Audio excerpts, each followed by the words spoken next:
All right, it is 7:10, and I would like to welcome you to another edition of our version of Monday Night Politics. I think we've been doing these on Monday.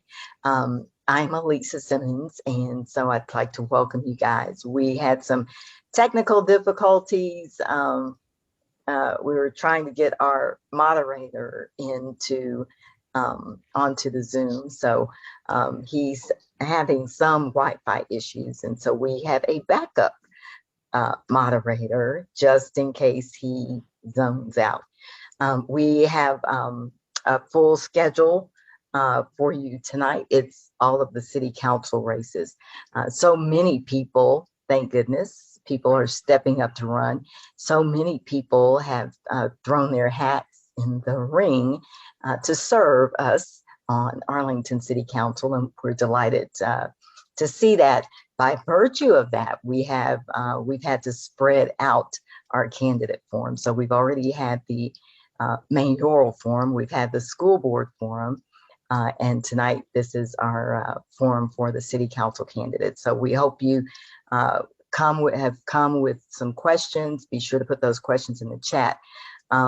And before I toss it to the Political Action Committee, I just want to take this opportunity to thank everybody that participated, volunteered, and supported our event this past Saturday. We had a vaccination registration event in collaboration with County Commissioner Devin Allen from Precinct 2. Our health committee and her staff have been working diligently on this since January, and we ended up having multiple additional partners. So it was a vaccination sign-up event and a food drive or a food giveaway. We were able to register 130 people for one of the COVID vaccinations, and gave away over 1,000 pounds of food and milk and water. We had an outpouring of volunteer support, and so we want to thank people for that. Also, of course, today is a historic day. The trial of Derek Chauvin started today. He is the officer on trial for the murder of George Floyd. So I was able to watch some of it this morning, and it was extremely moving, but this will be a historic day, a historic week in the life of the civil rights movement. So social justice movement. So I hope people are paying attention to that, and we'll see if America finally knows what justice looks like. That remains to be seen. So I am done with my remarks and want to see if our Political Action Committee is ready to take over from here. Mr. Chair. Okay, can you hear me well? Yes. Okay, I want to welcome everybody to our. I missed the road. Yeah, thank you too. I want to introduce our moderator for this evening, Dr.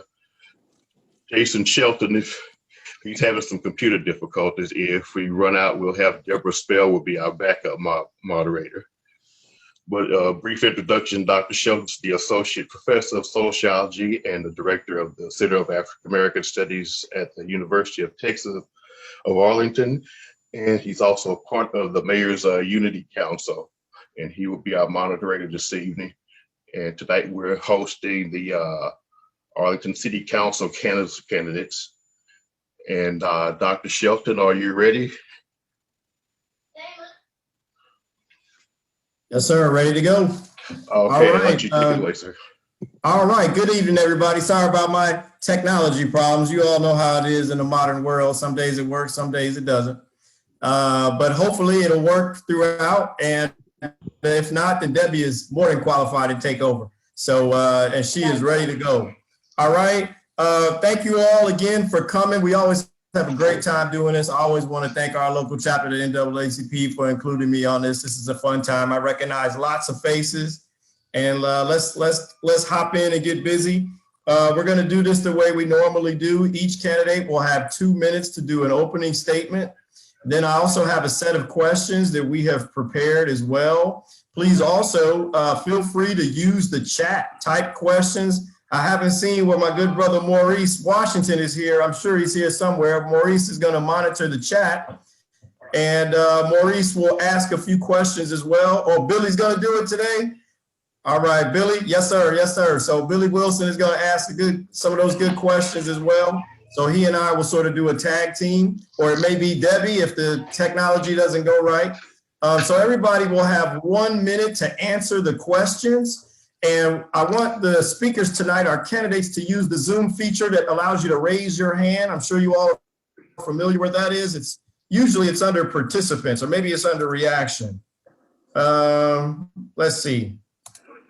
Yeah, it's under participants. It allows you to raise your hand, and that will allow the moderator for the evening to have some order for our discussion. At the end, after we ask about, we'll hopefully get in 7 or 8 questions, and then everyone will have a closing statement as well. All right, and so what we'll do is we'll go in the opposite of alphabetical order. You know, we'll go from Z to A on the back end. That way, my folks with the last names starts with the S can have the first crack at delivering a closing statement. All right, so here we go, ladies and gentlemen.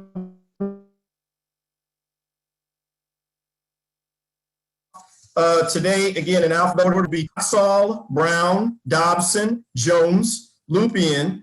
Please forgive me if I mispronounce your last name, and please correct me along the way. McClendon, Mehta, Nwafulu, Odom Wesley, Peel, Sella, and Tovar. And so that we'll start off with Boxall. The floor is yours for 2 minutes. I'm the referee, so don't let me have to step in and say you talk too long, all right? So we'll go on first with Boxall.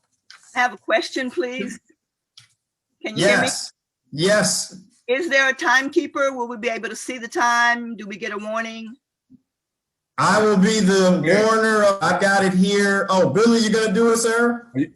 Well, if you have one and you'd like to do it, that's fine. But yes, I was a timekeeper. No, sir, you go on and do it. You know me, I just do it by the feel of the time. But if you have it specifically, then. Okay, so what we're gonna do, people, is that when you're talking, if you'll be paying attention to my computer, I will put a green light at 1 minute, and then I will put a red at 30 seconds. Let me just go ahead and show you what it looks like. So if you see this, you have 1 minute left. And if you see this, that means you have 30 seconds left. I'm sorry, 15 seconds. It's 30 and 15. 30 seconds, 15 seconds. Does that make sense? I don't. Billy, I have to be honest with you, sir. I didn't see exactly what you did. Can you see my screen? You're not sharing it, Billy. No, sir. I see your face. And you don't see that It's X in the upper. It's in the upper left right-hand corner. There's an X, a red X. Can y'all not see that? No. I cannot see that, sir. I see a number of faces that cannot see it as well. Okay. I saw it the first time you did it, Billy, in the upper left corner, but I don't see anything right Okay. now. And like now, there should be a green check. Nobody, y'all did green not see that check. green check. In I the, see Okay. Upper I see left-hand some saying corner. yes, and I see some saying no. upper left-hand corner. I don't see it, Billy. All right. For the sake of consistency, I'll just do it the way I normally do it, and I have a general approximation of 2 minutes. All right. Sometimes you get a little more, sometimes you get a little bit less, but I think it'll all work out in the end. Okay. All right. So you got time. All right. So let's hop in. First one is Boxall. Ms. Boxall, you are free to go. Please, your 2 minutes are yours.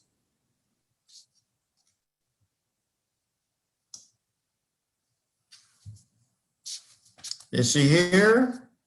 She said she was going to be here. All right. I guess maybe she's not here. Let's see. Tamiko Brown, the 2 minutes are yours, Tamiko. Okay, so my name is Tamiko Brown, and I have lived in Arlington for 25 years. I've raised my 4 daughters here, and so I'm a mother, uh, also a grandmother of 7. And so we've lived here in Arlington for a while, and so I raised them here. I'm also an educator. I've taught here in Arlington for in education for 18 years. And so I just feel that with my background, with being in the community, talking to parents, I feel like that I would make the best city council person because I have talked to the parents. I do know what they're looking for. And I also want to make sure that I am available for them. With being a city council, all these years I voted and I've known who I was voting for, but I've never seen after the election, I never saw anybody else. I never saw them again, and so I want to make sure that our communication is good. They have a way to reach us. They have a way to communicate with us, throughout the years. And so I want to make sure that's available. Thank you very much, Ms. Brown. And by the way, Ms. Brown is running for District 3, by the way, ladies and gentlemen.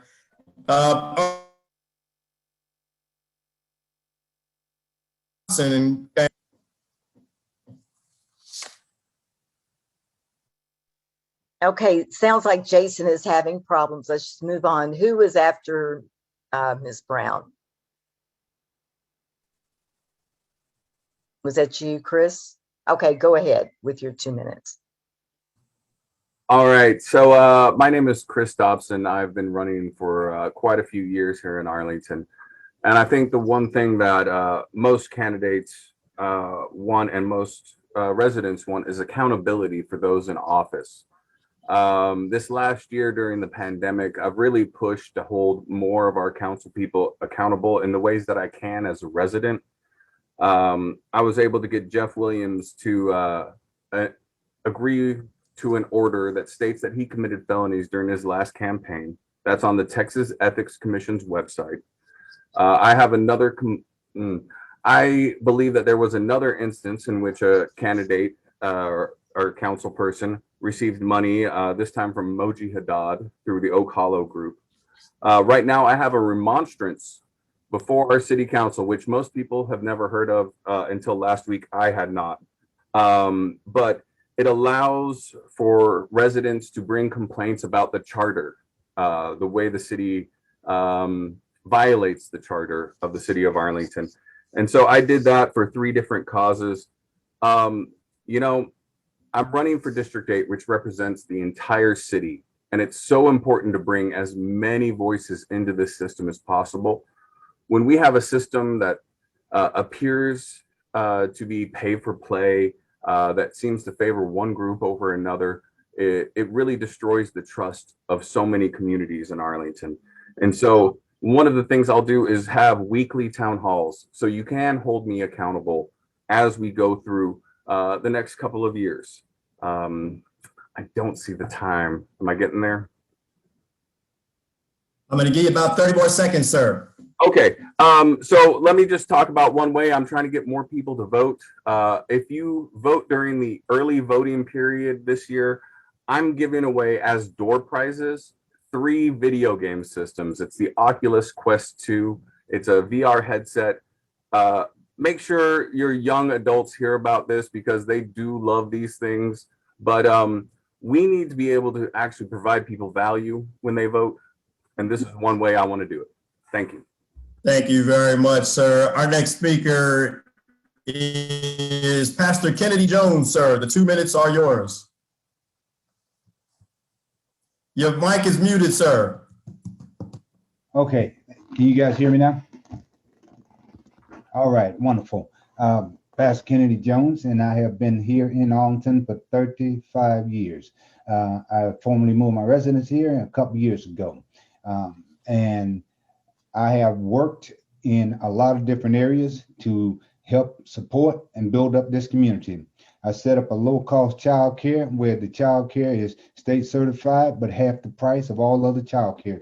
It puts economic pressure on them to lower their prices, the other child care, so that the benefit is not just in the child care I have, but throughout the District 5. Also, I set up a summer enrichment program so that the kids, when they're out of school, they can continue in the learning process, and working with Tarrant Area Food Bank and with the local, with AISD, they're able to actually get free lunches during the summer. Work with the Unity Council, and actually it was the proclamation of equal protection and treatment under the law that spurred the Unity Council, and then with Barbara Wesley and the mayor, selection of Jason to head that up. And I was the chairman of the Economic Disparity Group. So we were able to do some things in terms of recommendation that's going to have an impact on the city of Arlington for the next 50 years. I'm president of the Arlington Ministerial Association, board member of the 4-day MLK celebration. I've enacted policing reform. Some of the things, because of what we have done, they have removed the chokehold from policing in Arlington. Also, there has been a significant reduction in ticketing in the District 5 by almost 75%. Vaccines last week, I worked with the NAACP, worked with the city of Arlington, worked with the state of Texas, Chris Turner, to have the vaccines set up, sign up here at my church. And then lastly, by the end of this week, we should know, working with the office of working with Tarrant County and with the North Texas Health Association, as well as with the President Joe Biden's office, we have the possibility, very likely, that we'll have a vaccination site here at this church that will last for 6 to 8 weeks. And given the number of people we'll vaccinate during the day, we should be able to vaccinate the entire District 5 before the end of the summer. It's not about politics, it's about saving lives. And lastly, I showed up. My opponent didn't. Appreciate your comments this afternoon. Jones, by the way, Pastor Jones is running to be council member. Our next speaker will be Ms. Alexis Lupian, and she is running for Council District 3. The floor for 2.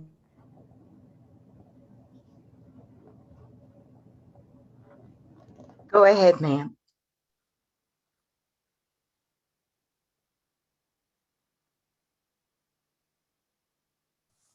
Is Ms. Lupin there?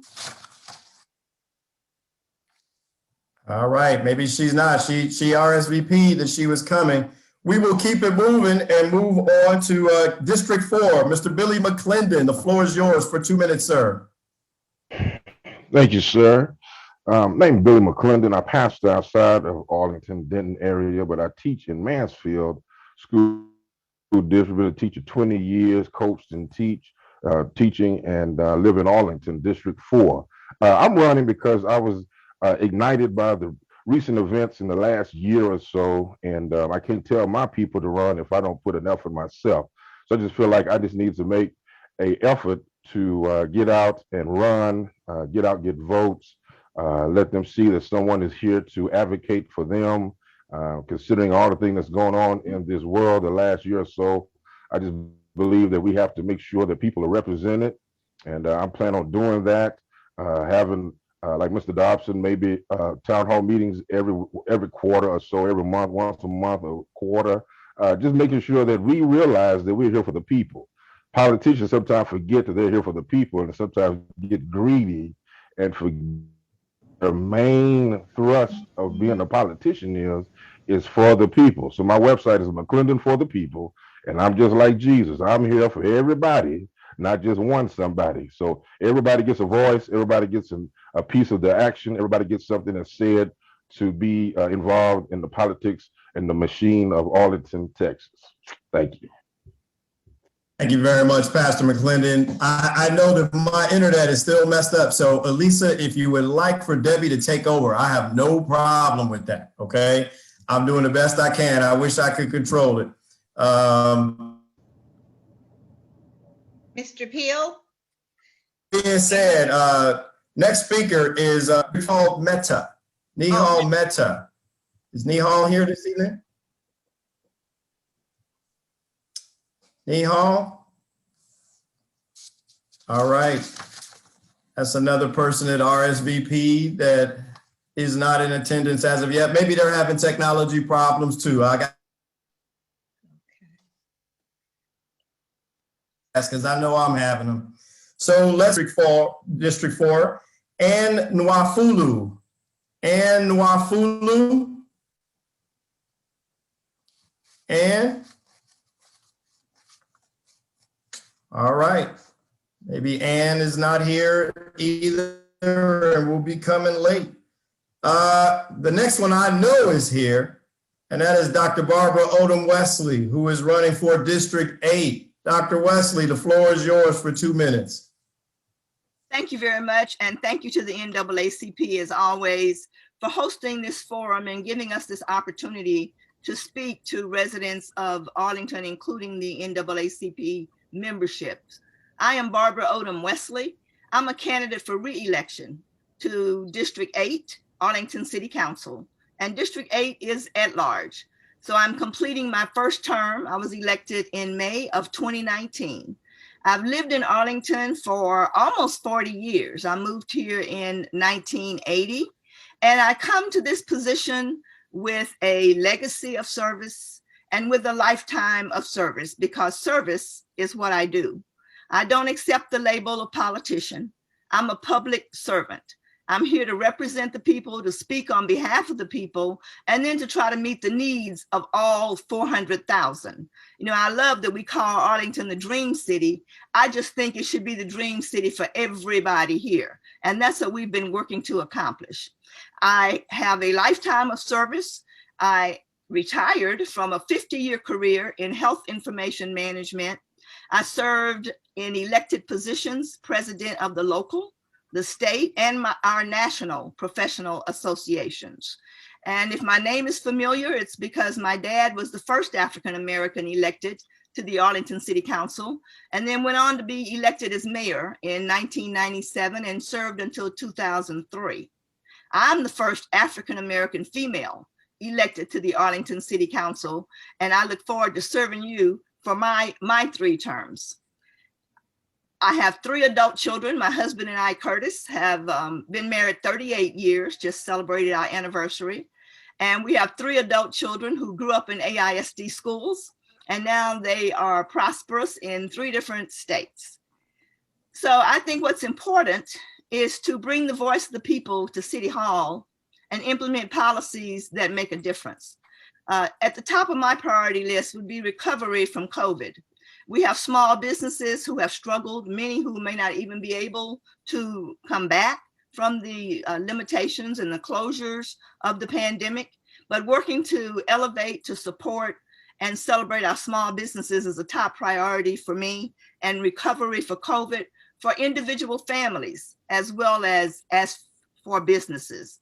And I think it is also important to protect the livability of our neighborhoods, the integrity of our neighborhoods. You know, as I visit with citizens, one of the things that they like about Arlington is a small town feel.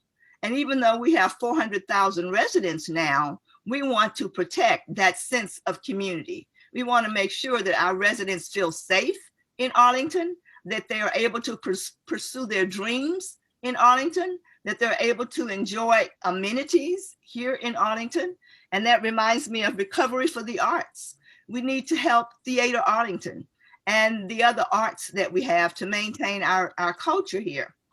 When we're talking about economic development, we want to attract businesses, and they want to come to a place where we have trained workforce, which causes me to compliment our education system, AISD, TCC, UTA, as well as opportunities for workforce development and job training skills.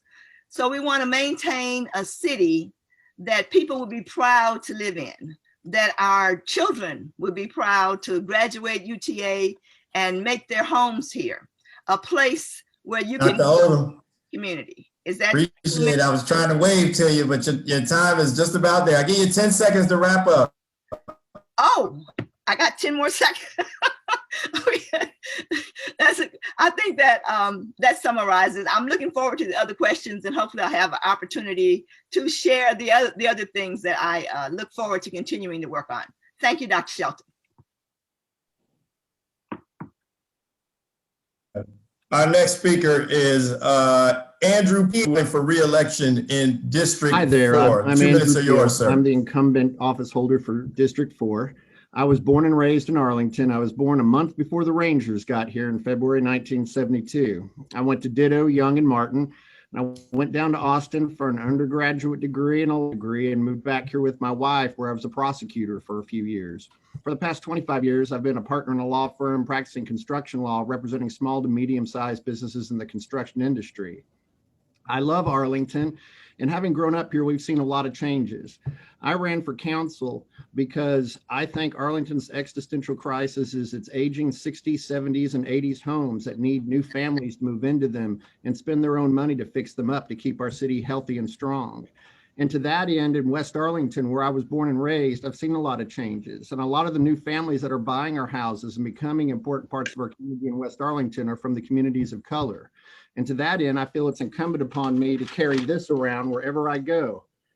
These are the Unity Council recommendations from the Unity Council report that was done today. This past year. I've been studying each of these recommendations and looking at them. And whenever I look at a city council agenda, I think, how can we forward the desires expressed in this particular document put together by so many thoughtful people in our city? My pledge to you, as I'm reelected as your city council member, is to continue to watch and look at the Unity Council recommendations and to push on them so that we can implement them and make this city a welcoming place for anybody, no matter their race, creed, or color, or background. Because I truly think Arlington has a chance to be something special, an example to the rest of the world. And if I need to hear something from you, this is kind of low tech, but this is my phone number is 817-366-8810. That didn't work very well. I'm sorry. But nevertheless, you can call me, you can talk to me, you can text me, 817-366-8810. People do it all the time because I love the people of the city and I love to hear from you. Thank you for your opening, Andrew. Greatly appreciate that, sir. Our next speaker, running for District 3, Ms. Diana Sala. Hi, my name is Diana Sala. Excuse me, Diana Sala. I see you in my top 2 minutes are yours, Diana. Oh, thank you. Thank you. Good evening, everyone. My name is Diana Soleil, and I'm running for Arlington City Council to represent District 3. As the oldest of 5 kids, I know what it's like to lead and take responsibility. Because English was my first language, I was often the family translator for things like bills and immigration papers, which I know seems crazy for a 7-year-old to be doing, but it was normal to me. Matching action with my words wasn't an option because if I didn't follow through on what I committed to, the lights would have been out. So when I say that I will do something as your representative, I mean it. My promises aren't empty because I know my actions can affect how you live your life, and I'm serious about the responsibility to take as your council person. In the decades since I've chosen to make Arlington my home, I've experienced both the exciting promise our city holds and gained a deep understanding of the areas that need to be addressed to ensure that our community has the resources it needs to truly flourish. I want to be a voice for those who feel their interests aren't represented and bring a community-focused agenda to City Hall that will improve the lives of all Arlington residents. Professionally, my experience, I'm a Fortune 10 business professional. My focus is on global supply chain, and I also hold a master's degree in business administration from Southern Methodist University. Early voting is just right around the corner, and I would be honored and thrilled to have your support. I would also really appreciate if you could share your feedback with me. As I said earlier, it's a community-driven agenda, and the voice of the community is imperative to get everything we need to get done to ensure that our city continues to work for everyone that's fortunate to call Arlington home. Thank you so much. Thank you for that, Diana Saleh. Appreciate that, and I will do my best to not mispronounce your name for the rest of the evening. Our last speaker to introduce herself, also running in this, Dora Tovar. Ms. Dora Tovar. Good evening. Thank you to the NAACP for hosting this event. I have been a member of this organization and attended various forums, so I'm pleased to have the opportunity to introduce myself. I was raised in Los Angeles by a single mom that made her living as a maid in Hollywood. I attended UCLA and there helped found the first Latina-focused student organization. Leadership and breaking barriers reflect my over 30 years in public service and leadership in civil and voting rights for the Mexican American Legal Defense Fund, where I served as a lobbyist, and that has been a partner of the NAACP on many litigation, including Brown versus Board of Education. Since those early days, I have continued to advocate for increased representation as a Texas congressional staff member and later as corporate affairs manager for Shell and Texaco in a 16-state region. My career took our family coast to coast before finally settling in Lakeport Village after 9/11 in New York City almost 20 years ago. Since that time, I have been actively involved as a small business owner and board member for the Arlington Hispanic Chamber. I am an MWBE business and was involved in advocating for the contracting beginning with Cowboy Stadium. I have a track record as serving as a strong voice, either for the Arlington Hispanic Chamber of Commerce or as a small business owner. As my career winds down, I prepare to be an empty nester. I want to give back to my community that welcomed my family, allowed it to grow and prosper. And that's why I ran for school board at MISD in 2015, and I intend to be a strong voice for District 3. My priorities include engaging the community in the development along 360, which is going to bring commercial development, but we need jobs with livable wage. I challenge the city's role in the sound barriers that are disproportionately and disparately executed along 360, each neighborhood having to advocate for itself. That needs to be fixed. And as your council member, I will ensure that the council directs the staff to incorporate the race and equity recommendations as policy and with necessary funding, so these are executed on a long and short-term basis. I don't want to study them. You put in the effort and the sweat equity. As your council member, I will work to execute these, to get them funded, and to work with the departments to ensure that they become a reality. Please visit my website, teamdora.com. I'm prepared to answer any and all your questions. I look forward to engaging with you this evening, and thank you. Wonderful. I really appreciate that introduction, Dora. Now we're going to get the Q&A portion of the evening. Also recommend everybody to type questions you have. What I'm planning to do is ask 2 questions to sort of get the blood pumping of the Q&A. And then I'm going to go to Brother Billy.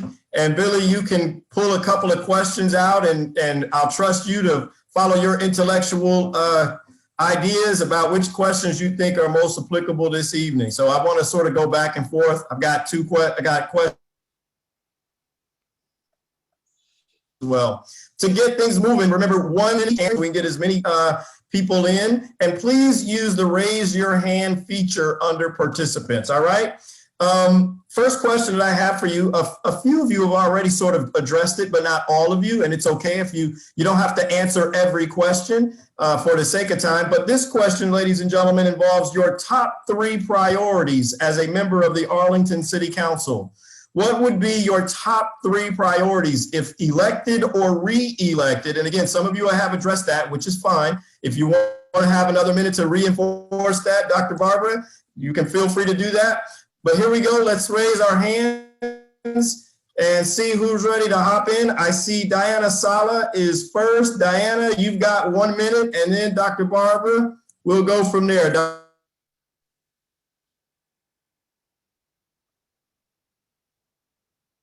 Yours, 1 minute. All right. Hey, thank you so much. So as I said earlier, I'm running to make sure the city government works for the community. We need to expand our economy, use our economic incentives wisely, and of course, support our local entrepreneurs. With my background in business and heart for community service, I'm ready to push for judicious economic decisions that benefit all Arlington residents. I also hope to restore the trust in the city by elevating transparency and expanding community involvement. Citizens have the right to know how their city is being operated. So I plan to raise awareness about what we're doing well and what we need to improve. And I'm running a people-powered campaign and will continue to collaborate as a councilwoman by fostering new partnerships between the city and the community. And most importantly, I will serve as your advocate. Dr. Odom Wesley, 1 minute to you. Thank you. I started talking about priorities in my opening statement. In the area of COVID recovery, I think we do need to form a task force so that we address all the issues of recovery for small businesses, for our youth, and for our families.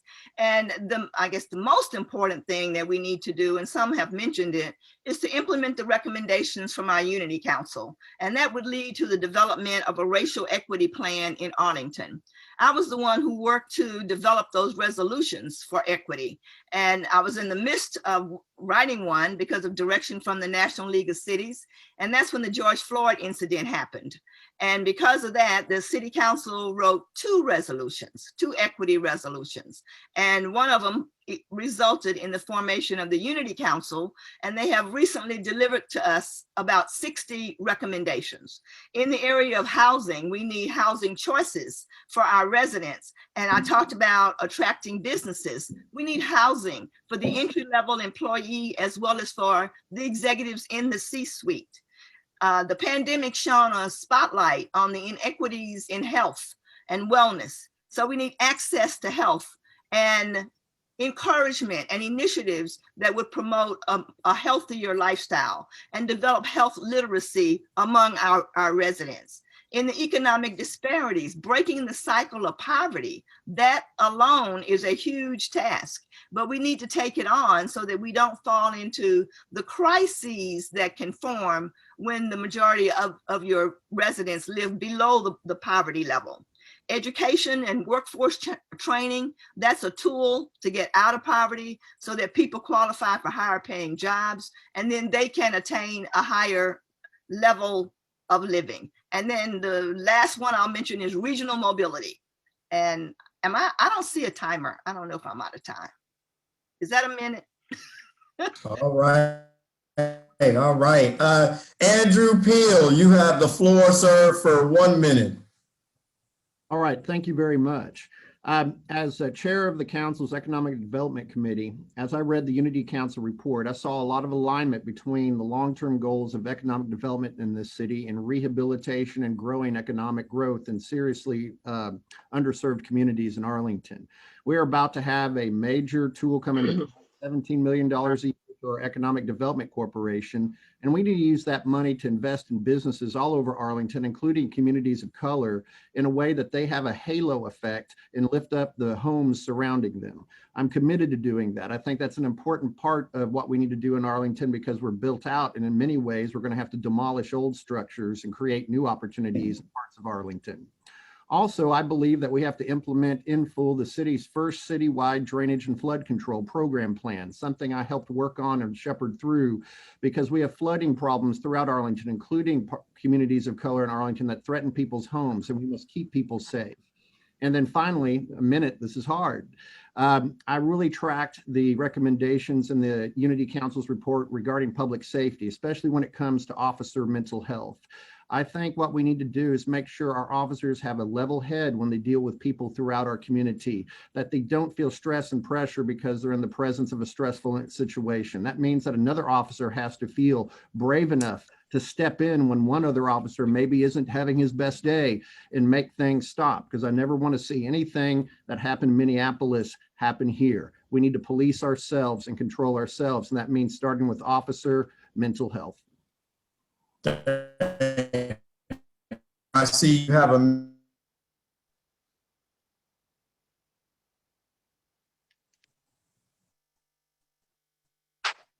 Did you call me? Let's go with, let's go ahead and go with Mr. Pastor McClendon. I wasn't paying attention who was next, but let's go ahead since I heard Okay. your voice. So go ahead, sir. Yes, ma'am. I could tell you was speaking. Yeah, I just like to emphasize several things, but equality, equity in policing, equity in living wage, and equity in health and fitness. And it not only affects Black community, it affects a lot of communities, but more so if we're trying to lift and uplift people, we need to make sure a living wage is equitable and people have a chance to dig themselves out. Some people don't want to hand out, they want to hand up, and they just want to make sure it's equal to where they can make advances themselves and make sure they have a quality of living that's sustainable. What's so sad in this country is that we have a third world reality, and we should not be third world thinking. We should be pushing forward. Some of this stuff we still been dealing with for years and decades and millennia, and we need to be making actions toward that instead of dealing with the same things over and over again. We've become reactionary instead of proactive.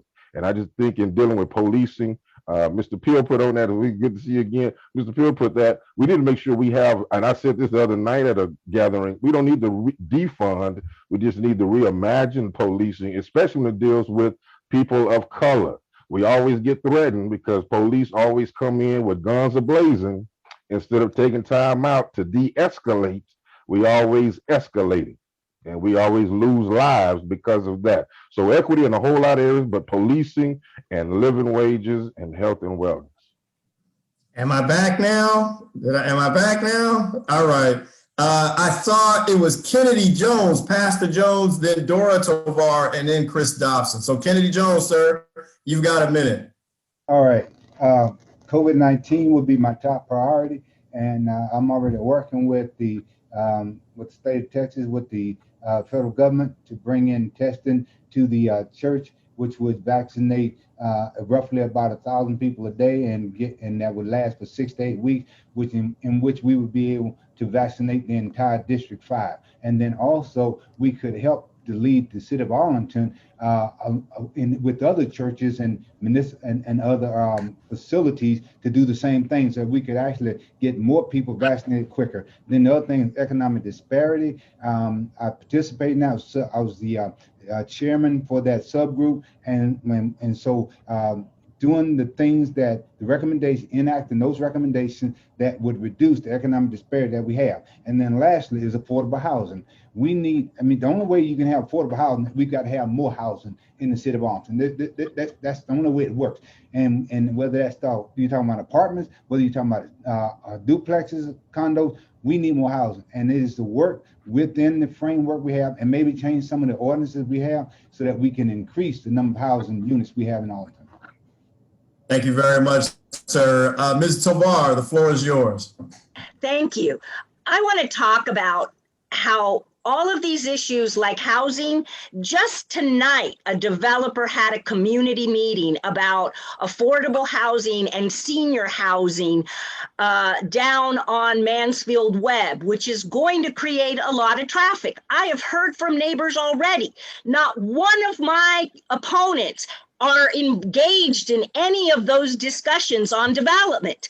Those discussions are happening now with neighborhood associations. I have been at these meetings. I will continue to be at these meetings. They are our community's voice to tell developers, we want our green space. We want parks. We want affordable housing. Yet we need to address traffic and the infrastructures before those development plans make it to planning and zoning and are a done deal. And I am strong enough to say no to the mayor, to say no to interests that are not acting in our best interest. I also am one of the only candidates in this race that is a homeowner and pays property taxes. Not all of my opponents own property in the district. And so it's difficult to be a voice when you're not paying into the system. So I have a track record. Folks know me. If I show up, I'm going to ask questions and I'm going to follow up and I'm going to hold people accountable for what they say in public, whether it's recorded or not. And those discussions are happening right now. And I am at those meetings and we need to continue to work on those issues. Now, Ms. Tovar has thrown a few bombs here. So if there's somebody in the race who wants to directly reply to her, I will give you 1 minute to do so. If I think she's talking about Ms. Saleh, Ms. Brown, if either one of you wants to, you have the opportunity to. I'll give you a minute. All right. Thank you for that opportunity. I actually do own a home in District 3, so just want to put that out there. But also, you know, I don't believe in putting other candidates down in order to further my mission. So with that said, just thank you. All righty, Ms. Brown, would you like a chance to reply? No, I'm good. All righty, no problem. I'm gonna go. You were the last person to answer the question about your priorities, sir. You have 1 minute. Okay, so I have three main priorities. One is improving communication between the residents of Arlington and their city. Right now, we're doing our yearly survey, and if you haven't received an email about it, then you're not going to be measured as far as city opinions go. I really think we can expand our Ask Arlington app to include so much more information from our residents than we currently do. The second thing I would like to focus on is professionalizing our council. I would like to see all single member districts because I believe that leads to the best forms of representation. And I would like to see a salary rather than perks of the job. Right now, there are luxury box suites available to our council people that are more valuable than the average income in Arlington per household, as well as the median and the modal income. And then the last thing I would like to do this year is creating a citizens oversight of policing. As much as we hope that we can improve the day-to-day interaction, we have to improve the methods by which we hold the police accountable in situations where those day-to-day actions aren't good. And it takes actual pressure from our community that's not evident sometimes in our council, at least publicly. So thank you very much.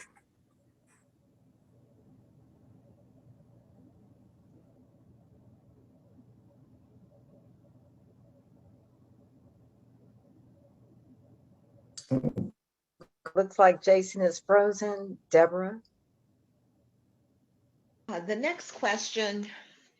Oh, I think he's back. Yeah. I'm back, but I was gonna go to the floor. I was gonna go to Billy. I see we're running out of time. You see how quickly this moves. If Billy, you had a question. Actually, we have not had one dropped into the chat yet, but there was a question I would like to hear them address, and that is the food desert in Arlington, how they address correcting that. I think that's a great question, sir. How do you all, as candidates for office, how would you address the issues of food deserts and a lack of healthy food options for local residents here in the city? I see Andrew. This is exactly what the Economic Development Corporation should be used for. Andrew, you, and then Pastor Jones, and then Dora Tovar. We should utilize that particular mechanism. You're first. To find locations in food desert areas in Arlington, try to partner with a reliable economic business that can turn a profit and has a good business model to provide a shopping opportunity for people in food deserts in Arlington. Absolutely, flat out. That is what we should use the Economic Development Corporation for. Because remember, my primary goal is people to buy our older homes and fix them up, and getting rid of food deserts will enable that. Thank you. All right. Dr. Shelton, I mean, I raised my hand when it was brought up about property tax. I want to address that, take 60 seconds to address that. Since Well, I didn't call on you, sir, because you're not running in that Well, could I For have? sake of time. Okay. All right. Well, I just have my voter registration, my birth certificate here, but I'll move on. Food deserts. I was one of the first guys that dealt with food deserts that's in this candidate forum. Working with the Arlington Ministerial Association, we set up a food bank down at St. Andrew's Methodist Church, and working with the stakeholders in our community, I am prepared to continue to work with these same entities to address food deserts. I know how to address this issue, to get the food in the locations where it's needed. And in the time that we are, given the COVID and the loss of jobs, this is going to become a very important, it already is a very important issue. And using the government, using private industry, and using the social services like Ternary Food Bank, engage on, we can get this done. I know how to get this done. All right, sir. Ms. Dora Tovar, 1 minute to you. Excellent. I have worked on this issue specifically in Oak Cliff, where I was hired as a consultant. And it is a opportunity for economic development and universities. If you look at Colquhoun College and what they have been able to do to transform their football field, we have tremendous green space in our area that's underdeveloped.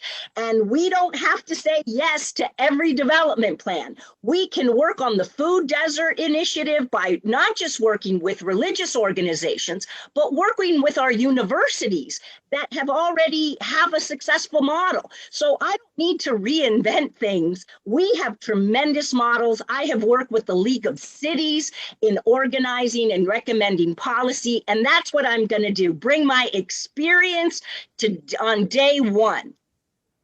Thank you very much, Ms. Tovar. Ms. Diana Saleh. Diana, the floor is yours for 1 minute. Thank you. There's an incredible opportunity to tap into both the economic development, as Andrew Peel mentioned, but also to partner with all of the great organizations that already exist. Before we can get to revitalizing green spaces, there's an immediate need now that needs to be addressed, both in partnerships with local organizations. And we've actually a few weeks ago, we've hosted a community drive-through to address that exact need and distribute fresh produce and water to the residents in District 3. So there's ample opportunity to do so. It's definitely an issue that's facing our district, and we look forward to the opportunity to continue to build on those partnerships to address the need. It's definitely something that needs to be both immediate and in the long term. Thank you very much. Pastor McClendon, I saw your hand there and then it was gone. Did you still want to answer? Yes, I still could. I just believe, and real quickly, the initiative to feed can be helped, especially in the Brown community, with education and vocational skills that are added. You can give a man food, but it's better to teach him how to get his own food. And I think we need to do that to start structurally building a new kind of residents who has the knowledge and skill to work even after this pandemic is over, even after we giving the boxes away. They will have a skill and education to move forward, and then we have a healthy living. You can eat better when you buy better food. And Black folk always have chicken places and all these places in our neighborhood for a reason, because they are high cholesterol, bad health eating, and we need to teach people how to eat well. But you can only do that when you have some money to buy at Whole Foods or whatever other markets you can afford now. Thank you. Yes, sir. And Dr. Barbara Odom Wesley, your name was the last one that I saw to answer this question. You have 1 minute. Thank you. Thank you very much. I was just appointed to the Tarrant County Homelessness Coalition. So we're looking at all of the factors that contribute to homelessness, and food insecurity is certainly one of those. I'm happy to report that the National League of Cities has now issued a document addressing homelessness specifically for veterans and youth. And what I've learned is that it takes a village. It's going to take the green spaces so that we have walking trails, physical activity, elevating health literacy among our residents. So that includes food, that includes physical activity, making healthy choices, that includes making sure they don't fall into homelessness so that they're home insecure as well. So I would recommend this coalition reaching out and embracing all of those factors, addressing all those problems for the various populations, and working to come up with solutions and allocating resources to alleviate those issues. Thank you.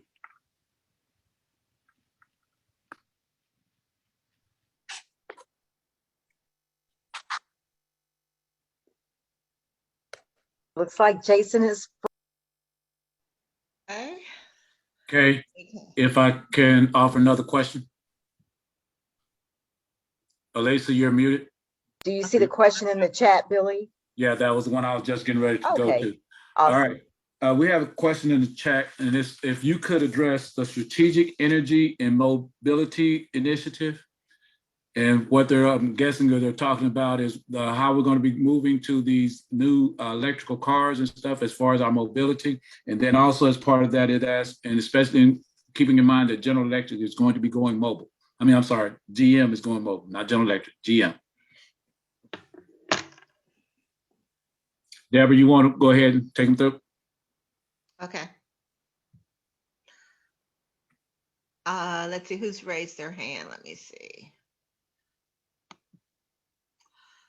Let's see. I see. I'm gonna. Andy? I don't know who raised their hand first. It doesn't matter. I'm just gonna go. Just go with who you see. Andy. Got it. I'll jump in there. Go ahead, Andy.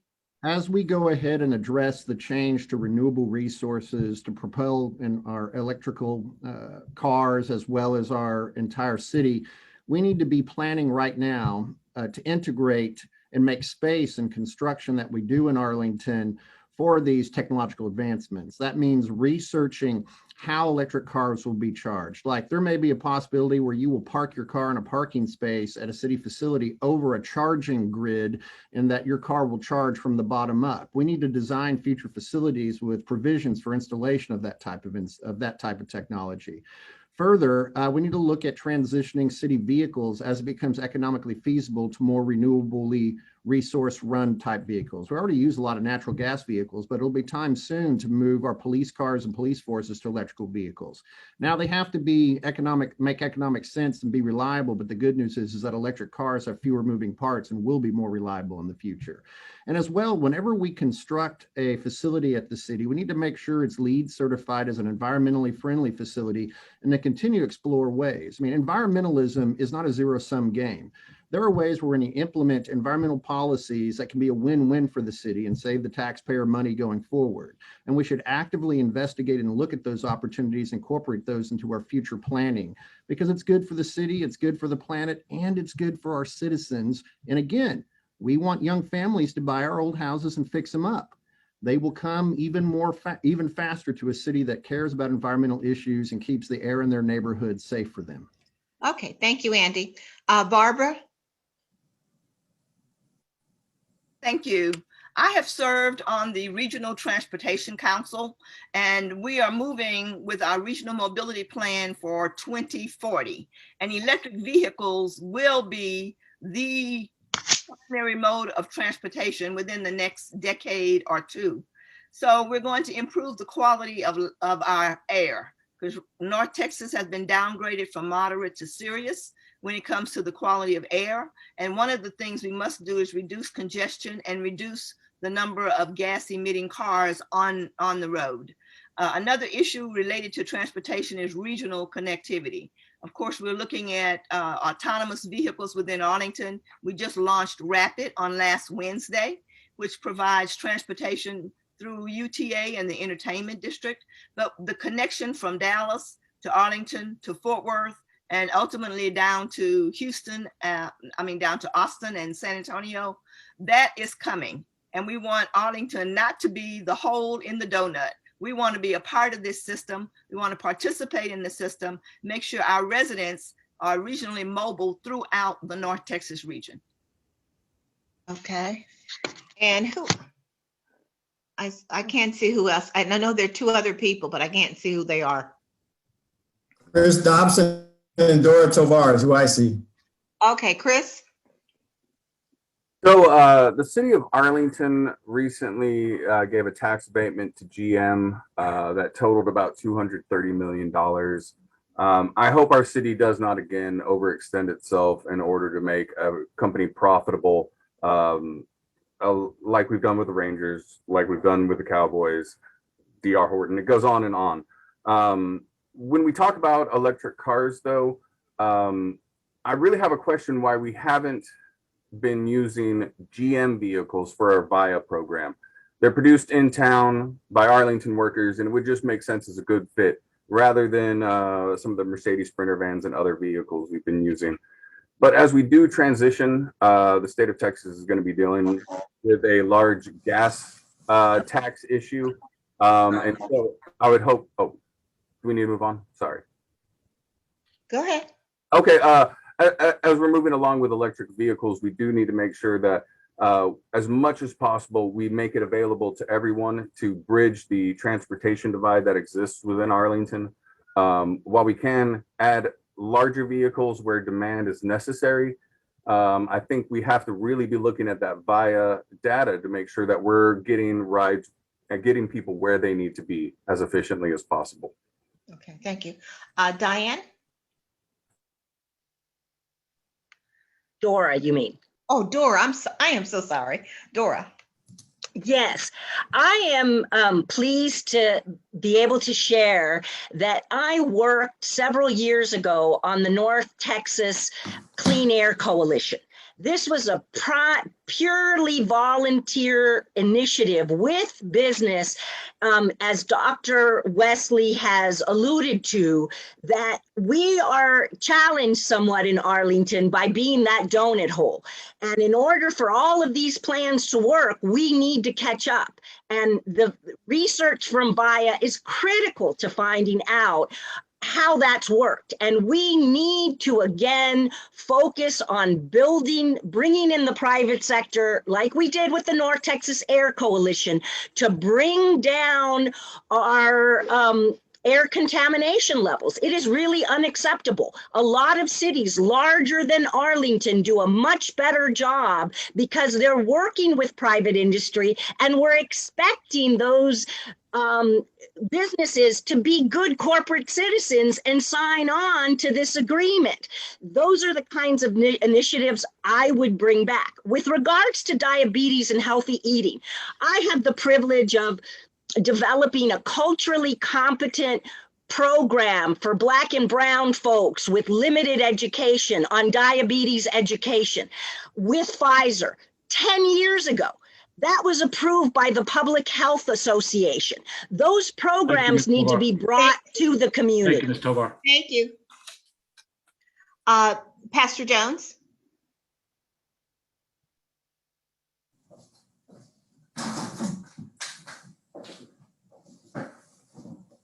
Okay. Pastor Yeah, Jones? okay, I participated in the transportation meetings that we had over the last couple of years. And the one thing that I would like to say is that, you know, it's great to have great ideas. It's great to have a vision, but at some point you got to be able to snatch that vision out of the sky and put it into practical, applicable policy. And through the Unity Council, we came with recommendations that have actually already been agreed upon by many on the city council as well as by the current mayor, which involves a significant reduction in the cost of using VIA. Now, electric cars are on the way. Electric vehicles are on the way. I think everyone in this meeting agrees with that. And when they come, what my goal is going to be is to ensure that District 5 does not get left behind, and that we are able to integrate into that avenue with electric cars so that we don't get systemically and dramatically hurt. And I think that's just, okay. Okay, the next question, and you have 1 minute to answer. What is the greatest challenge facing Arlington within the next 10 years? Okay, Pastor Jones?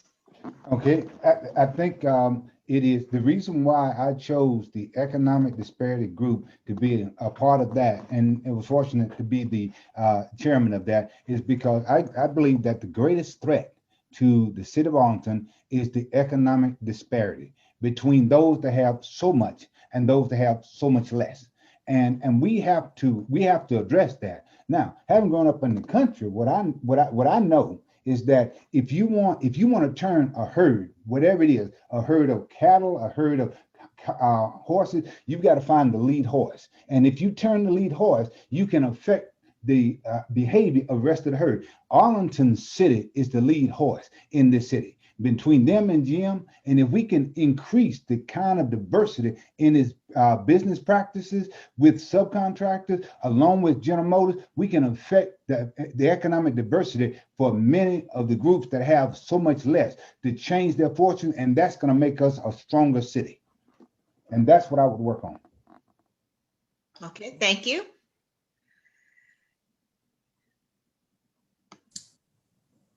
I see Andrew Peel next. Thank you. Again, as I said earlier, Arlington's existential challenge is finding new families to come in and buy its old 60s, 70s, and 80s homes and fix them up with their own money. And what is really interesting to me is how the Unity Council recommendations directly play into that concern that I have. And what we got to do over the next 10 to 20 years is take the opportunity that's presented by the fact the Dallas-Fort Worth Metroplex will grow from 7.5 million to about 11.7 million, according to estimates by the year 2025, and encourage people to move in parts of Arlington that need some love and care and lifting up. And again, this circles back to economic development and the request in the Unity Council report to invest in our underserved communities. That is the challenge Arlington has over the next 10 to 20 years. But let me tell you, we have a remarkable opportunity. Our location. Thank you very much. Diana Salas. Oh, goodness. I need to stop. Thank you. So I believe the biggest challenge relates to the incredible growth that we're seeing, although it's a wonderful thing and it should be celebrated, but it does come with multiple challenges that, again, the topic of equity has been addressed several times throughout the evening. And it's incredibly important because it touches the issues of housing, it touches economic disparities, it touches transportation and mobility, the congestion on our streets. So as we continue to grow, we need a proactive approach to address all of these issues. I'm in favor of forming a more permanent form of the Unity Council so that these issues continue to be proactively addressed, although the work of the Unity Council is noteworthy and certainly extremely helpful as we move forward and begin to address many of the issues that our communities face, but we also need to be proactive about it. And so with those challenges comes with that growth comes the unique challenges that need to be addressed. And so we just need to be proactive about addressing those. Dr. Odom Wesley. Yes, thank you.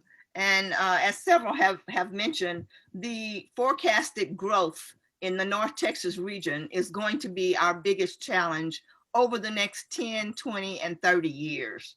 We are looking at a mobility crisis. We're looking at jobs, that we need to bring more jobs to Arlington specifically. And we need to have an educated workforce that's prepared to fill the different jobs that are going to evolve with emerging trends and the emerging need. I know transportation has been mentioned, and in addition to charging stations, there's research going on now where the charging capacity would be incorporated in the surface structure of the highways. So when you drive your car over the connection loop, then you are charging your vehicle. So we're going to need people trained in that new technology and providing those loops to Arlington. Thank you. Thank you. Last one for this is Dora Tovar. Okay, we've all talked about growth. One of the issues that I have seen go unaddressed is this issue that the Unity Council addressed in terms of small business. The city of Arlington did a fantastic job of meeting its MWBE goals when they partnered with the private sector, when they worked with the Rangers, when they worked with the Cowboys, when they work with outside. But it is absolutely unacceptable that their procurement figures, even when building these first-rate facilities, they can't do business with more than 2% African Americans and 3% Latinos. As long as that inequity stays, we won't have the unity that we need to accomplish and respond to all of the goals that we've discussed. So I want to hold the city to having goals for themselves and execute them with the same veracity that they executed the goals with the Cowboys and with the Rangers and with Globe Life Field. And not just on construction, on economic development, on housing, on all of the areas where we invest our city dollars. Thanks so much.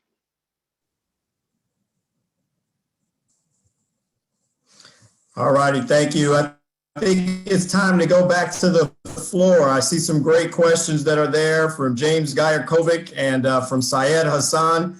Billy, why don't you take the lead and select, I don't know how much time, we probably have time for hopefully 2 of them. Why don't you take the lead there, sir, in posing some of those questions? Okay, I think one of them that's near and dear to the NAACP's heart is this one about single member districts. And the question is, as a candidate, would you support a chartered single member districts and the mayor being the only at-large position? All right, I see Kennedy Jones is the first one to weigh in here. Pastor Jones, then Dr. Barbara Odom Wesley, you've got one. Yes, I think that I would support wholeheartedly.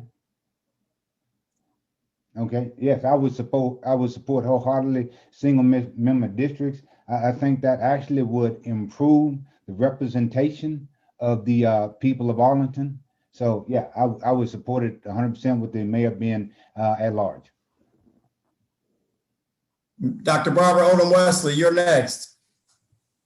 Yes, I would need to do some more study on this proposal to go to completely single member districts, because the advantage that I see for the combined system that we have now is that every citizen gets to vote for a majority of the positions on the city council. You vote for your district representative, you vote for 3 at-large people, that's 4, and then you vote for the mayor, so that's 5. So every citizen has the opportunity to vote for a majority of the council members. When you go to a single member district, then you only get to vote for the representative from your district. There's only one person that you get to vote for plus the mayor. So I would have to do more study, because right now I don't see the advantages in moving in that direction. Thank you. Diana Saleh. I would honestly support anything that's to the net benefit of the community, and having conversations with residents. They have over and over expressed their desire to have single member districts. They feel similar to what Pastor Jones said earlier, that would provide adequate representation, that their needs would be addressed in a more efficient manner. So to that effect, I would need to do some due diligence on that specifically, but I would do anything that's to the net benefit of the community, and the community has overwhelmingly expressed their interest in that. Thank you very much. Dora Tovar, I'm sorry I skipped you a minute ago. You're next. There is history that is critically important, not just residents' thoughts and feelings.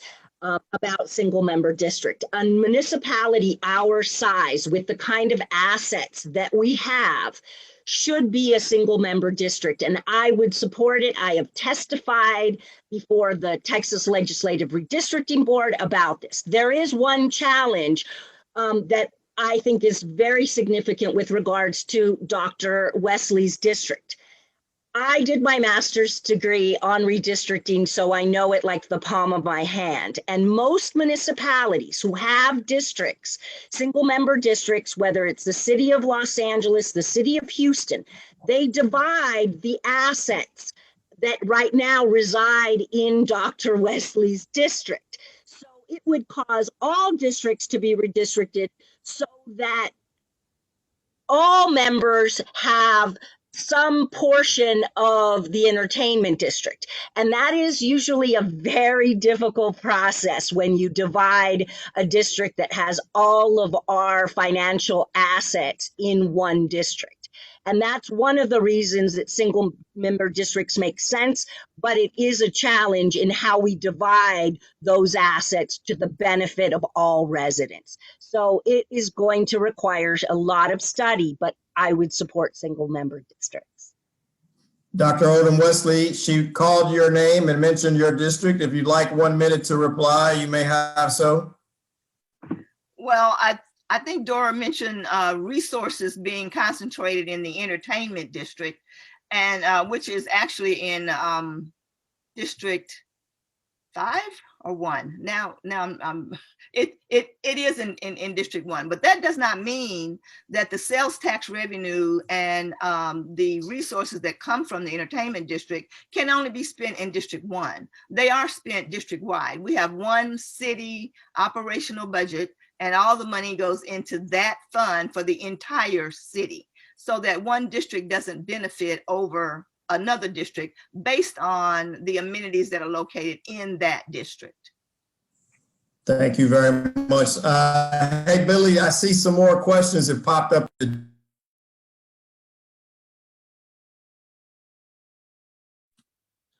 Okay, we have another question that I wanted to go ahead and they're running together. They're throwing them in there now. Okay. Billy, I think Chris wanted to answer that question. He had his hand raised. Okay, yeah, go ahead. While you're waiting. Okay, so I already mentioned that I am for single member districts. I think it's incredibly important that people know exactly who to talk to, not have a group of people. We can look at the relative representation in something like the AISD school board that is still all at large versus the city of Arlington, which is now a mixed system, and look at all single member districts being far more representative for the people of Arlington. As of yet, we still have not had a Vietnamese city council member, and I think that's something that we have to start broaching as time goes forward. Thank you. Tamiko Brown, I think she's having a technology problem. I think she's coming and going like me. Tamiko, you want to weigh in on this?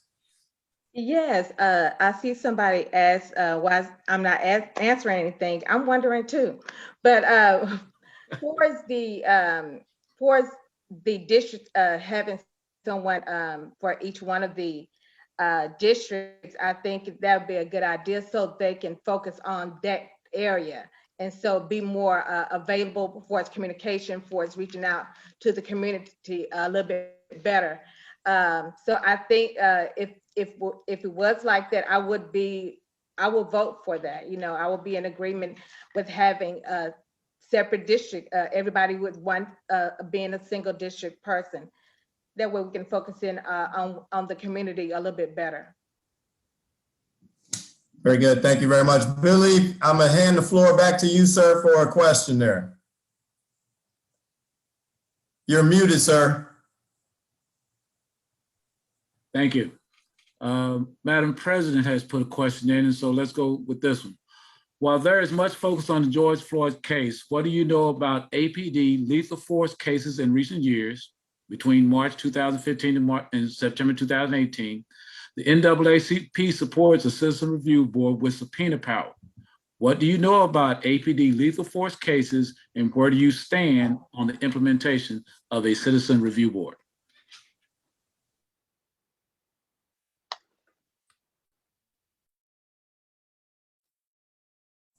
I saw Chris Dobson's hand, then Pastor Jones, and then Dora Tovar. So Chris, Pastor Jones, Dora Tovar, Barbara Odom Wesley.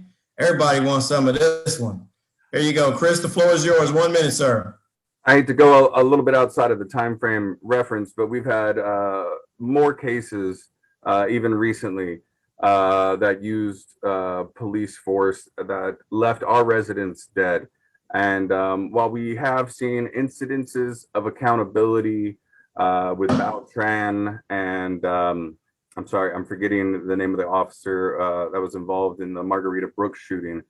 I think the only way we can make up for the lack of accountability we've seen, given the steroid scandal of 5 or 6 years ago, the false ticket or false stop scandal of a few years ago, even the exportation of critical data that we saw 10 years ago.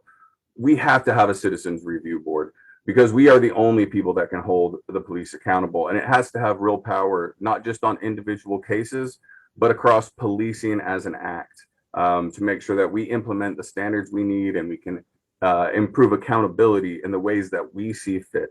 So I hope that we get more traction in this area, but I really do feel that I don't know that our council, as it's currently constituted, or even with some minor changes, can do that. It has to come from the people of Arlington.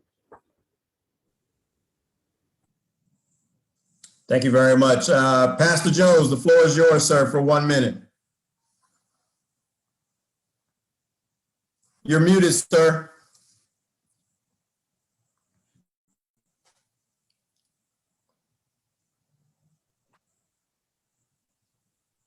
Okay. Joe Biden said, don't tell me what your priorities are. Show me your budget and I'll tell you what your priorities are. We can talk about the incidents that have happened in Arlington, and we can talk about how sad they are, but I've been in the thick of that and I know about every one of them. And I've been involved with positive addressing and dealing with those issues in ways that the rest of the country has struggled with. And the reality is, yes, we need citizen review. And yes, we need teeth in it. The question is, how do you do it? You know, you can throw around real snazzy words like defund the police, which most people get wrong, and you can throw around words like subpoena power, but these are things that I think we gotta really think through to make sure we get them right. But at the end of the day, yeah, we need a citizen review board with teeth. Thank you, sir. Ms. Dora Tovar, 1 minute, please. I have been a resident here long enough to watch all of those and see that the police has such room and such a gap to close with regards to citizen engagement on those shootings. It has been the citizens who've organized through the NAACP. So absolutely, I would support a citizens review panel with subpoena power. I hope with the new police chief that he is aware that those issues are have been on the table and takes his initiative to start to build community trust for his own sake. But I definitely would support a citizens panel. Thank you very much. Dr. Barbara Odom Wesley, 1 minute for you. Thank you. Yes, I'm a life member of the NAACP, and I have served on the executive board for decades. I'm currently co-chair of the Health Council. So I have been involved with the NAACP fight. I've watched all of these cases take place in Arlington since I've been here 40 years. And I think we need a comprehensive approach. We had a number of recommendations from the Unity Council Policing and Social Justice Subcommittee. And the oversight is just one of those. We also need intermittent and regular psychological testing for our officers, so that if before they're involved in a shooting, that they maintain their mental health, because that's a very stressful occupation to be engaged in. So there are many components to improving the quality of policing and social justice in our city. And I think the transparency, the review board, and as you know, the police department has already implemented 8 Can't Wait. We have a new police chief on board, and I'm looking forward to his leadership in trying to eliminate all of these incidents of inappropriate deadly force by our police. Thank you very much. Diana Saleh, 1 minute to you.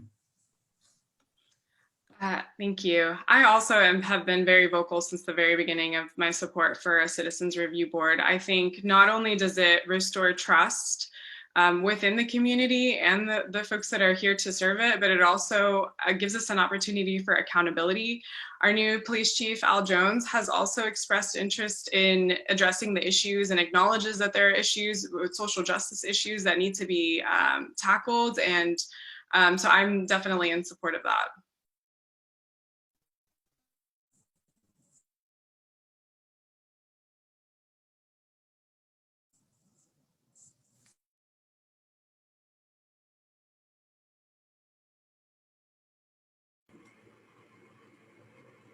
Mr. McClendon, would you go ahead, please? Yes, yes, ma'am. I just want to piggyback. I think I've mentioned it earlier. The police needs I'll keep it brief. Police needs to make sure we have a citizens review board, needs to be a rating system implemented, needs to be a health and wellness check every year, and we need to have a database where we keep those police.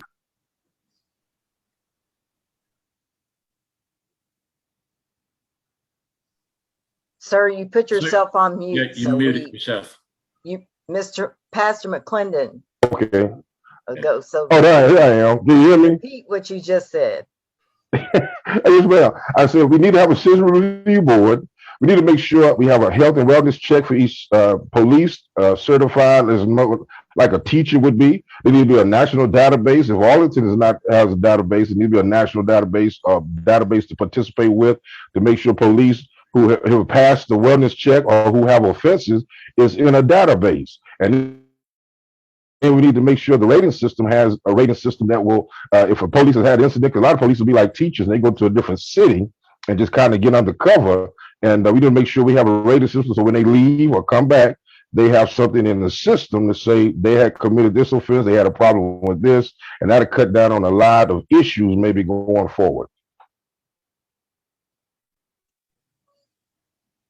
Okay, I believe Tamiko Brown is next. Okay, so I am definitely in favor of a review board. When I think about George Floyd, one of the things that that got me were that there was no accountability for the officer. You know, a lot of them stood around. But not only do I look at that a reward for them, but also for the people that's like the autopsy. They had to get somebody else to do another autopsy because they could not trust the people that did the autopsy. So a review board for all of them, you know, to make sure they're all doing what they're supposed to do, not just the police, but the next person in line, because they shouldn't have to go get an outsider just to do autopsy. They should be able to trust the people that's in charge. So I'm definitely in favor of a review board, but it needs to go all the way up. Okay, all right, thank you. Are there any more people in the with their hands raised? Yes, Mr. Peel, Andrew Peel. Okay, Mr. Peel. Every single lethal force case by the APD is a tragedy. It is a sad, sad thing that they each occurred, and we must endeavor every day to limit those incidences as much as possible in the city of Arlington. And that includes helping our police build trust bonds with all communities in Arlington through community policing. And I've talked with Alexander Jones about that. We've also reviewed the idea of a citizens review board, but I want to bring to your attention one very important thing. There is a citizens review board. That's the city council.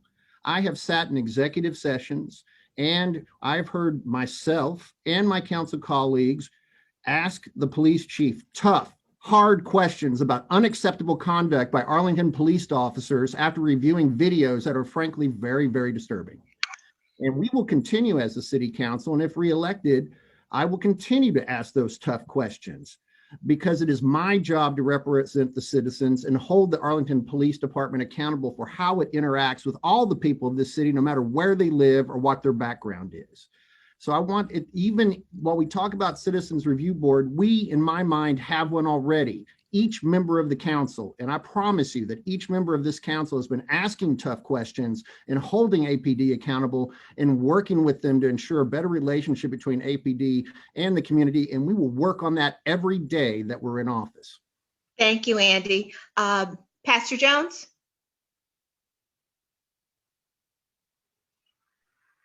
I believe Pastor Jones addressed it already first. He was answered the it. first one. Yeah, he was the first Oh, one. okay, okay. All right. Now, this is a question that's personal. So think about this. What national leader gives you the most inspiration? I cannot see whose hands are raised, so someone will have to tell me. There aren't any right now. Okay, who wants to go first? That's Pastor Pastor Jones. Jones. Pastor Jones. Okay, I'm unmuted. All right, the national leader gives me the that I'm most encouraged by is President Obama, and also President George Bush.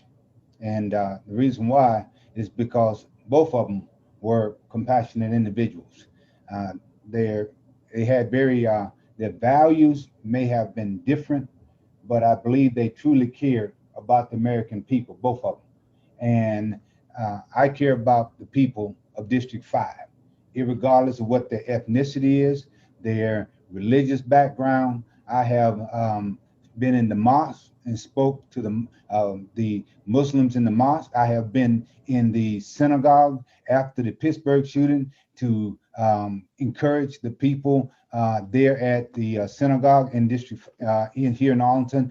And I've been with the Asians as they have endured the tragedy that happened in Atlanta. So when I look at national leaders, certainly President Obama, his style of bringing people together, having a plan, and then implementing that plan to bring about a substantial change, substantive change. So yeah, President Obama would be probably my greatest inspiration as a national leader.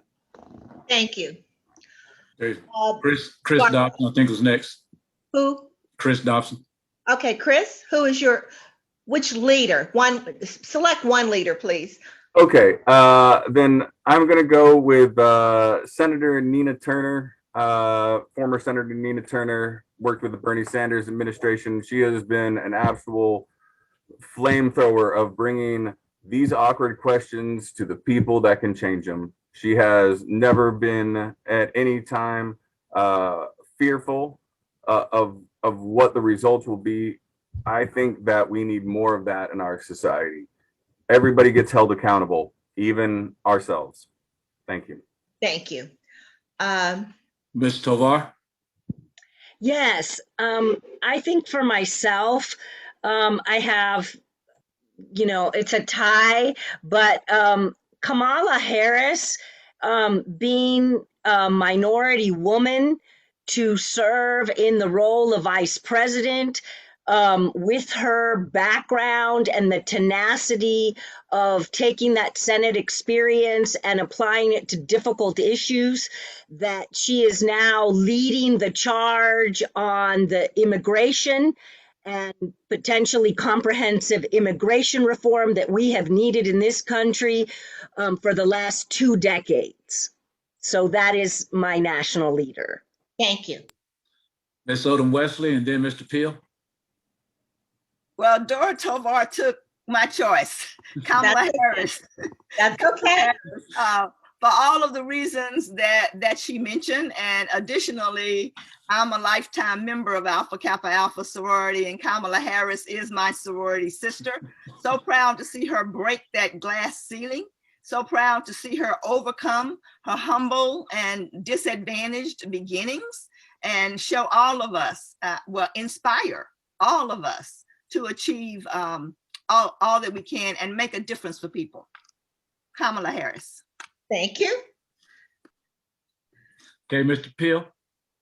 What inspired me because a lot of national leaders seem to continually disappoint me with how partisan they can be and just uncivil, was a moment at John Lewis's funeral, Congressman John Lewis's funeral, which I watched. And I watched Bill Clinton, George W. Bush, and Barack Obama all speak in order. And that moment inspired me. In that moment, all three of them inspired me because they recognized the basic humanity of John Lewis and of each other and of everybody in this country who all comes from basic different backgrounds. But at the end of the day, we all march forward for liberty for everybody, for a good life for everybody. And that spirit was embodied by the speakers, the former presidents that spoke at that funeral service, which moved me very deeply. And if you ask me what moved me the most in politics over the past 2-3 years nationally, that had to have been one of them, that moment where we all recognized our humanity and pledged again, despite our differences, to work together to lift each other up. Thank you. Ms. Saleh? So this one was a hard one to choose because truthfully, there's so many leaders that have great attributes that inspire me every day, but she's not an elected official, but I truly am inspired by Dolores Huerta. She's an American labor leader. She's consistent in her fight for the working class, the poor, women and children. And so that really resonates with me. I'm also an individual from an immigrant background, a working class background, and I embody the American dream, and I'm fortunate to live here in the American dream city. So she inspires me, just relentless in her pursuit for justice and equality for all. Ms. Brown?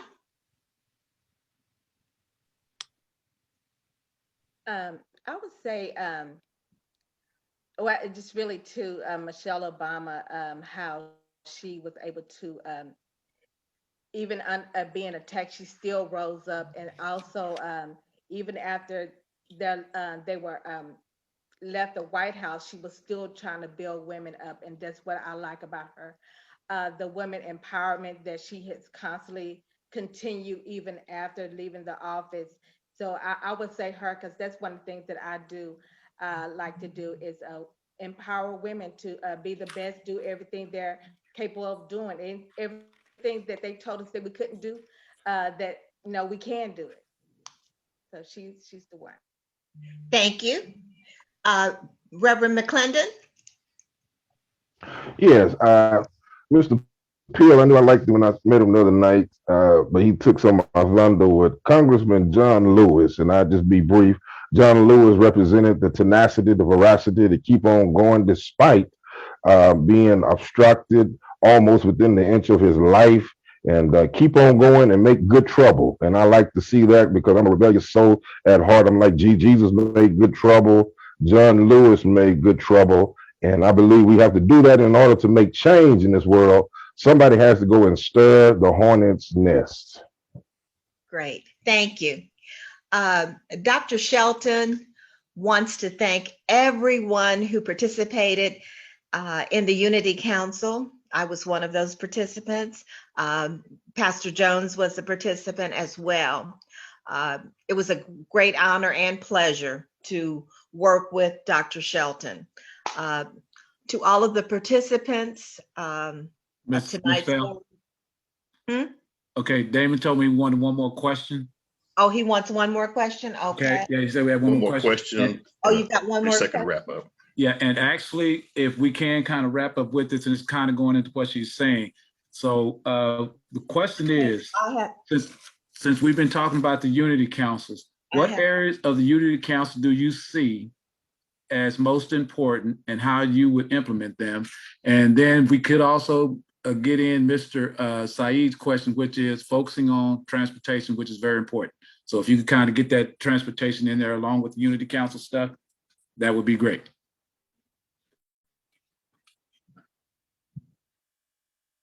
Mr. Peel. Well, I'm going to jump in there.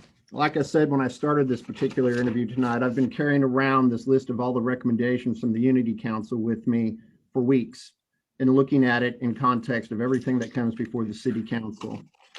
Now, I can't say that anything in here is any less important than anything else, but what I can tell you that in my unique position as head of the Economic Development Committee, I'm going to use my skills and talents and my background as a construction lawyer to focus on economic development in historically underserved portions of the city. And I promise you that I will do that, and I will continue to work on that issue. Regarding transportation, you know, Arlington's VIA transportation program has become something that's been admired by cities all around us.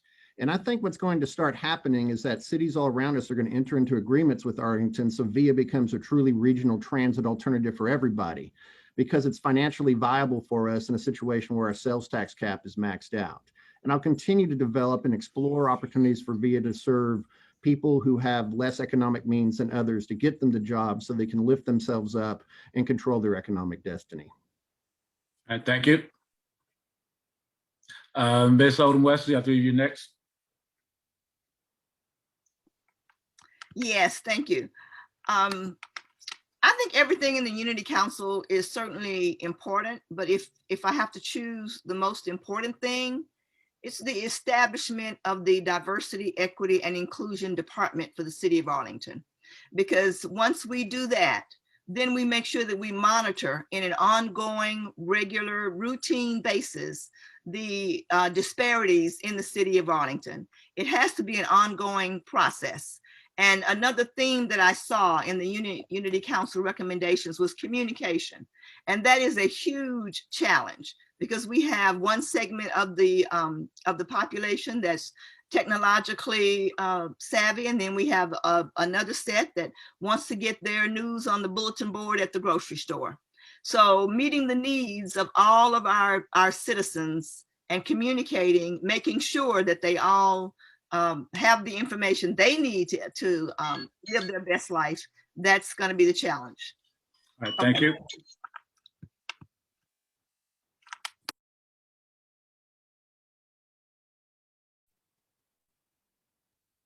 Did you call? I didn't hear anything. I'm sorry, I was on mute. I was saying Mr. McClendon was next. Oh, okay. Yes, sir. I would concur and piggyback off of my brothers and sisters earlier, but I would think economic disparities with this unity. I think if you help a man make some money through education, vocational, you help elevate every other area in his life, housing, health and wellness, and all of that.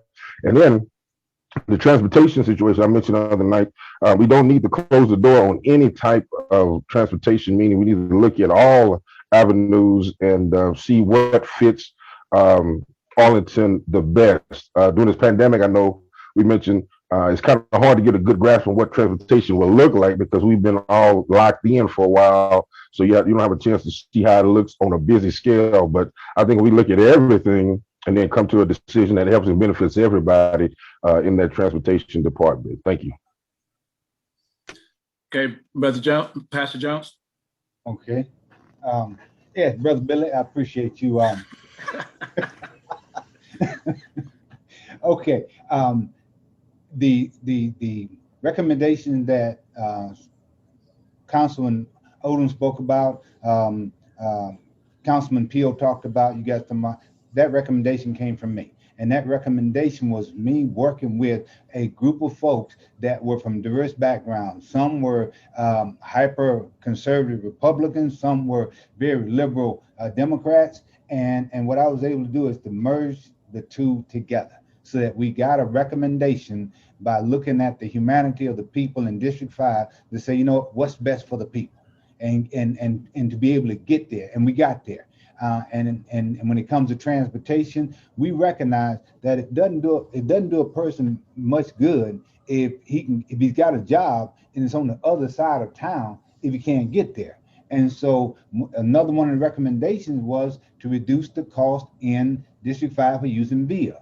And that was another recommendation that we had, and that came out of our group, and I was principally responsible for that recommendation. So again, we can talk about nice notions, but then when it comes to actually implementing them and doing, I've done those things. Billy, on me. Thank you, Pastor. I didn't know it was on mute. All right, thank you. We could have Deborah, I think, we got 30-second wrap up. Or how do you want? You want to do another question or what? No, just a 30-second wrap up, I think would be good. Okay. Okay. Well, everyone can do a closing statement. Yes. Okay. And we will start with Ms. Brown. Ms. Brown? Okay. All right. So I thank you guys for this opportunity to be able to come on here. I do want to, make sure that everyone knows, that I'm in District 3, and so I do support everything that you guys are doing. One of the things I want to make sure that communication is one of the important things that I want to make sure that we do with our citizens, finding ways to even sit in PTA meetings just to reach our constituents so that their voices are heard. So that is one of my main goals. And also to start entrepreneurship programs for families, even during the COVID, we were not able to. Okay, thank you. Thank you. Oh, thank you. And Chris? So I'd like to start by thanking the NAACP. Your persistence has been really important in this city. And I'd also like to thank the various members of the Unity Committee here tonight, as well as the Term Limits Advisory Committee. I think the Term Limits Advisory was Old Arlington, and the Unity Committee was New Arlington because of its outward focus, its inclusion, and its ability to validate people's opinions. Vote Dobby, District 8. Thank you. Thank you, Chris. Mr. Pastor Reverend McClendon. Oh, I'm sorry, Pastor Jones, rather. Okay. Deborah, did you ask me where I was sitting at? I'm sitting in the house that I paid for, but I wanted to bring out, and where I live, but I wanted to bring out when we did the young man that got killed at the parking lot. At least I worked on that together, and I remember the death threats. When we got those jailers indicted for the first time in 70 years, and law enforcement was held accountable for the death of men of color. I remember the death threats. So, this is not a fight that I've enjoyed, but is a fight that I've been glad to be in to help to make Arlington a better city. Can't hear you. Okay, his time was up. I think he was through. Oh, I was using my stop. I was using mine too. I had my timer on. Okay. Did you guys hear me now? Okay. Okay. Okay. Pastor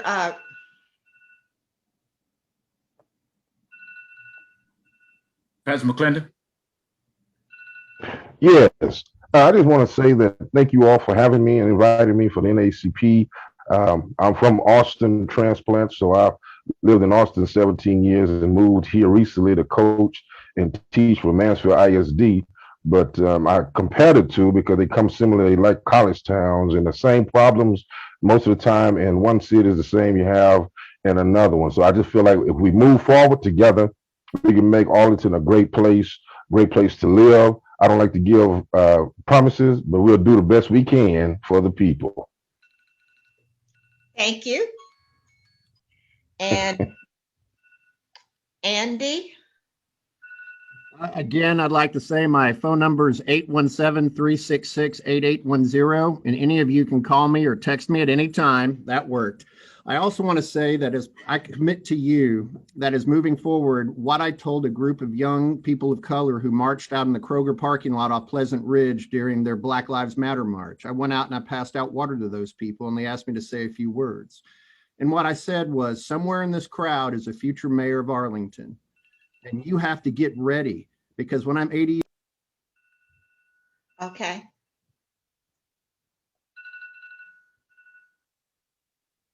Okay, Deborah. I'm sorry. I was like, what happened? I guess Deborah. Okay. Wait a minute.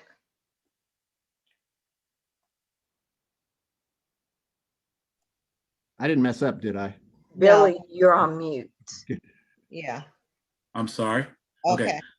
What I was saying while she's doing that, all the rest of you, if you have your information, your contact information, you can put that in the chat, and so people can get that information from the chat. Okay. Okay. Okay. Barbara? Thank you again. I'm Barbara Odom Wesley, candidate for re-election to District 8, Arlington City Council.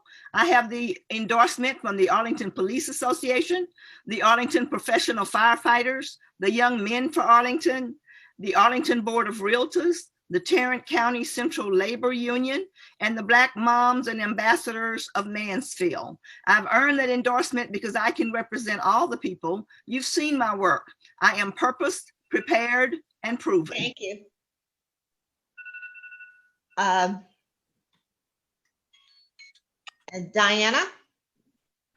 Thank you all for the opportunity to speak with you tonight. My guiding principles since the very beginning have been equity, empathy, and action. That has not changed just because of the conversation tonight. It's something that I stand by in my personal, professional, and what I will take with me to City Hall. We know that Arlington is a city brimming with promise. We know those possibilities are extended to everyone in our community, and I'm running to change that. City government needs to work for everyone that calls Arlington home. And if you choose me as your councilwoman on May 1st, I will fight to make that happen. Thank you. Dora? Thank you, everyone, for the opportunity to speak with you. I have a track record that can be measured, and people know that when I give my word, I back it up. And I want transparency. And the reason I raised the issue about property owners is that not all the candidates in the race are here. And so no one needs to take offense, but I want transparency. And I'm not afraid to ask the tough questions. I want to be a strong voice for Arlington as we tackle growth. Okay, thank you. Who's cutting people off? Thank you. Thank you, everyone. And now we'll hear closing words from our president, Elisa Simmons. Okay, thank you all. I want to thank all the candidates for participating tonight. Thank you to those who committed to showing up and actually showed up. And so we wish you the best in your races. And to those who get elected, we hope that you will become close partners with the NAACP. We look forward to working with you. All of you should be members of the NAACP, all the candidates, as well as everybody on this Zoom tonight. So we are here to work with the community and put on programs like this one tonight. So good luck to you all, and thank you. And thank you to the Political Action Committee for your work. That's it. Good night.